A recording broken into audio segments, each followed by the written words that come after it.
Current electricity के अंतर्गत अब नेक्स्ट हम पढ़ रहे हैं cell EMF internal resistance.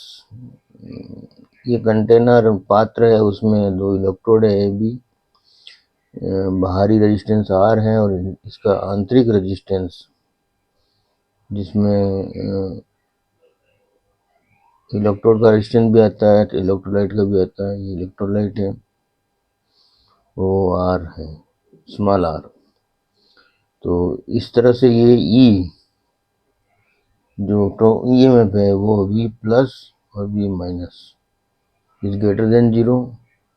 Terminal voltage V is equal to V plus V minus, plus electrode का और माइनस इलेक्ट्रोड का, माइनस IR।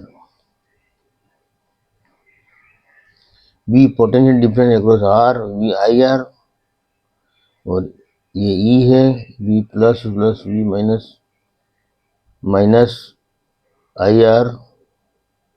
इस तरह से I बराबर हो जाएगा E oblique R plus R, जहाँ पे R एक्सटर्नल रेजिस्टेंस और R internal resistance. The maximum current that can be drawn from the cell is for R बराबर 0 and it is I maximum is equal to E oblique R. However, in most cells the maximum allowable current is much less lower than this to protect permanent damage to the cells. यानी इसको short circuit कर दिया जाए तो वो are का मतलब यहाँ से दोनों शॉर्ट कर दिया जाए तो मैक्सिमम करंट होगा, ये करंट नहीं फ्लो होनी चाहिए, तो परमानेंट डैमेज हो सकता है। इसलिए इससे हमें कम करंट ही इसमें फ्लो करानी पड़ेगी, कुछ रेजिस्टेंस होना चाहिए बाहरी। तो ये सेल के बारे में ये इसका सिंबल है, एक्सटर्नल रेजिस्टेंस। ये सेल बना हुआ सेल का सिंबल है, बैटरी सेल का सिंबल है, और इस सेल का internal resistance R small R होता। अब ये नेक्स्ट ये कि cells in series and in parallel. Cell जैसे R1, इसका इंटरनल रेजिस्टेंस E1, इसका EMF AB और BC दो सेल है। ये R2 इंटरनल रेजिस्टेंस, E2 ये है, और इसमें करंट यहाँ से C से A की तरफ जा रही है। इसका इक्विवेलेंट सर्किट बनाए AC होगा, E इक्विवेलेंट R इक्विवेलेंट और करंट की तरफ से। अब VAB E1 minus IR1, VBC E2 minus IR2 और VAC जिसमें E1 प्लस E2 दोनों होंगे माइनस IR1 प्लस R2।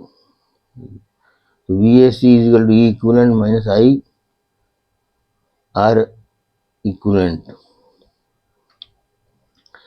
अब इन कनेक्शन रिवर्स, अगर कनेक्शन इस रिवर्स कर दिया जाए तो ये E1 माइनस E2 हो जाएगा।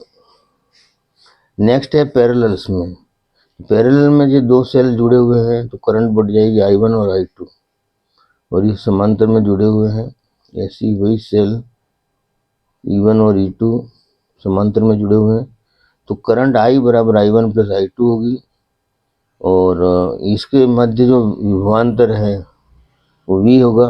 V जो है वो उसके जंक्शन पॉइंट B1 और B2, VB1 माइनस VB2, ठीक है। और नेक्स्ट E1 माइनस IR1 और VB1 minus V2, E2 minus IR2।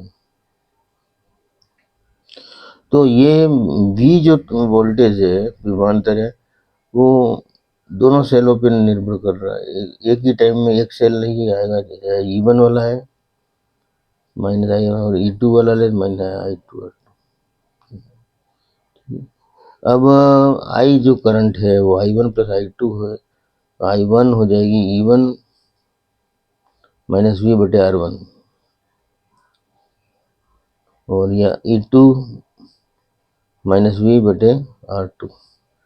और E1 बटे R1 E2 बटे R1 minus B 1/R1 plus 1/R2 और ये I बराबर R1 और R2 कॉमन आ गया, E1 R2 और E2 R1 माइनस B ये R1 plus R2 R1 R2। Next ये B इधर पक्षांतरित करेंगे तो ये R1 प्लस R2 बराबर E1 R2 E2 R1 R1 R2 sorry minus I। अब V,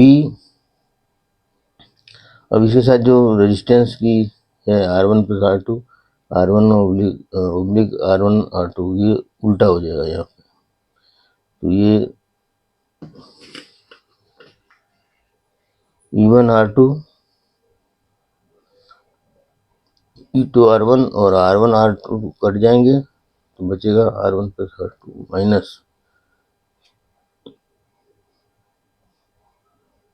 R1 R2 R1 plus R2 और I। ठीक है, ये इक्विवेलेंट है और ये R इक्विवेलेंट। V बराबर E equivalent minus I R equivalent. और ये जो इसमें था इस तरह से ये E1 बटे R1 E2 बटे R2 ये जो, और इसी तरह R1 ये इस तरह से अगर एक बना R1 कहीं सेल हो तो ये सभी सेल इंटरनल इस तरह के 1 बटे ये R इक्विवेलेंट हो जाएगा। और कई सेल हैं तो इनके सबका ये बना के E इक्विवेलेंट बटे R इक्विवेलेंट हो जाएगा।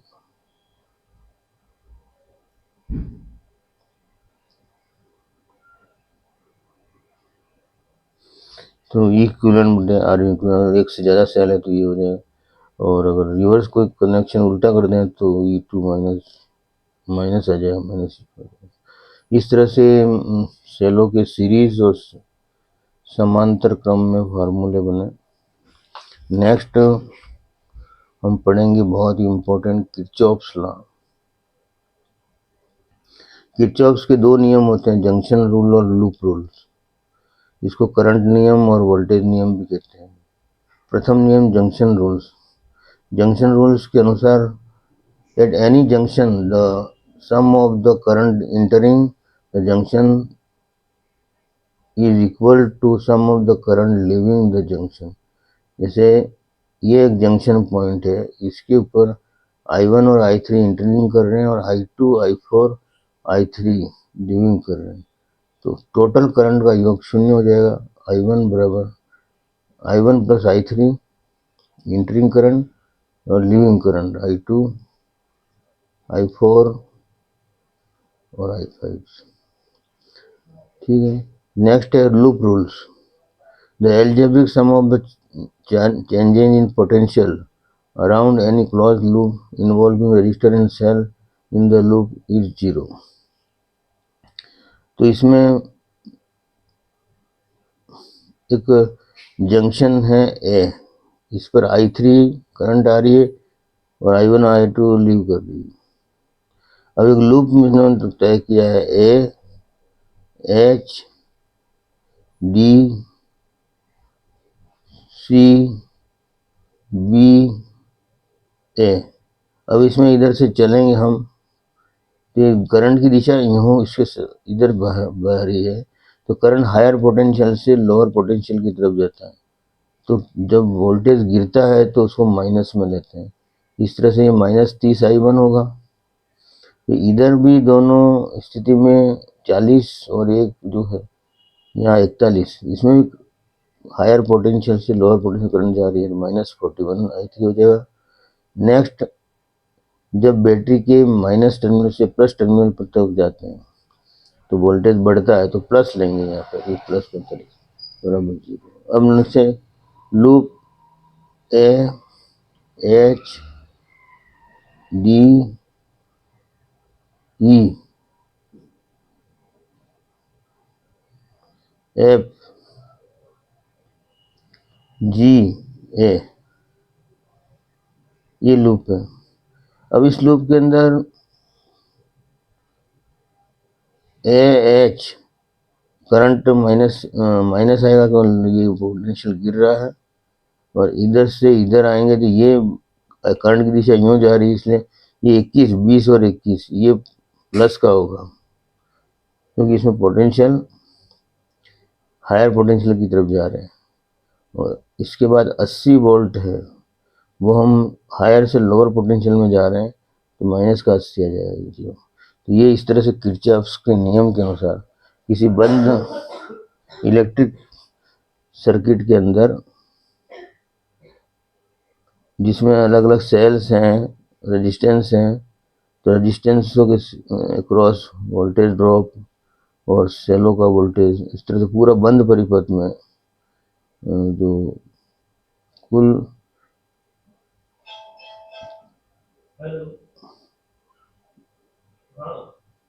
चेंज इन पोटेंशियल्स वो शून्य होता है। ठीक है, ये किरचॉफ्स का सेकंड रूल्स हो गया, नहीं ये किरचॉफ्स का सेकंड रूल हो गया वोल्टेज रूल्स। प्रथम था वो junction rules. Next Wheatstone bridge.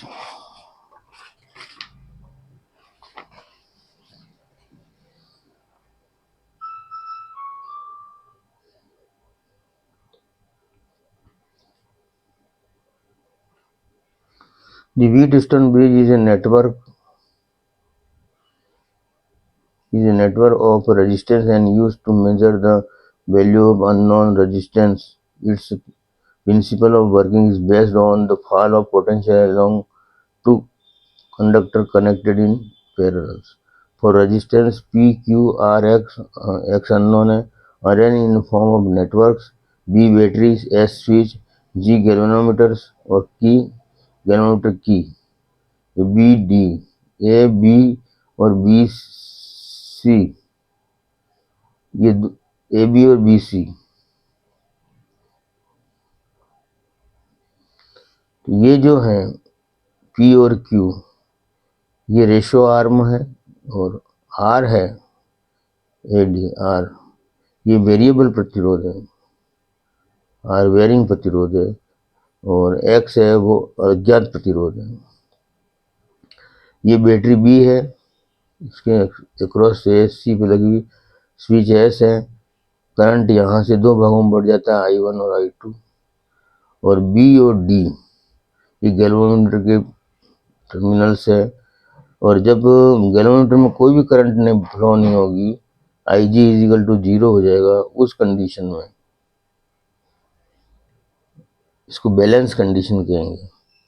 और बैलेंस कंडीशन में ही इसके हम अक्रॉस जो बहुपात होता है दो भुजाओं में, उनका रेशो लेकर के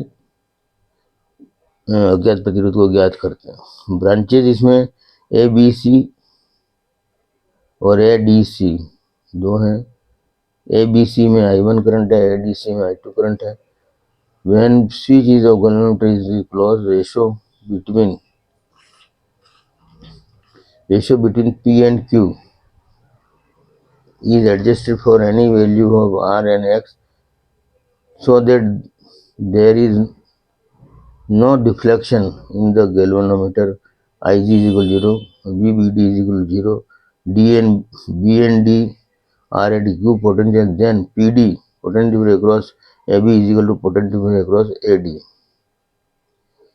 Now I1P is equal to I2R. Now question number 1.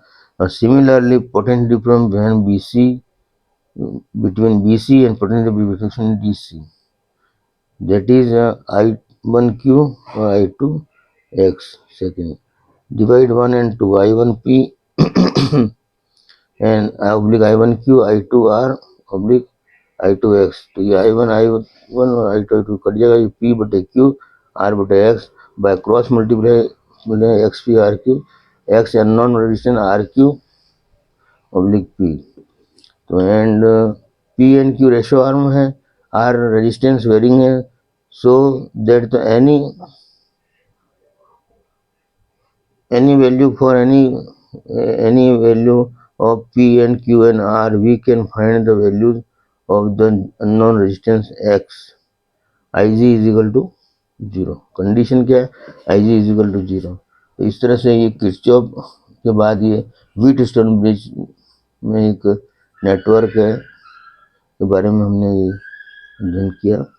तो अज्ञात प्रतिरोध ज्ञात करने का सूत्र क्या है? आर क्यू बटे पी। आर है वो वेरिंग प्रतिरोध है और पी और क्यू वो रेशो। तो इस तरह से ये करंट इलेक्ट्रिसिटी जो 12वीं का चैप्टर है उसके सारे यूनिट्स जो थे इसमें वो हमने पूरे किए हैं और ये छात्रों के लिए उपयोगी साबित होगा। इसी आशा के साथ धन्यवाद।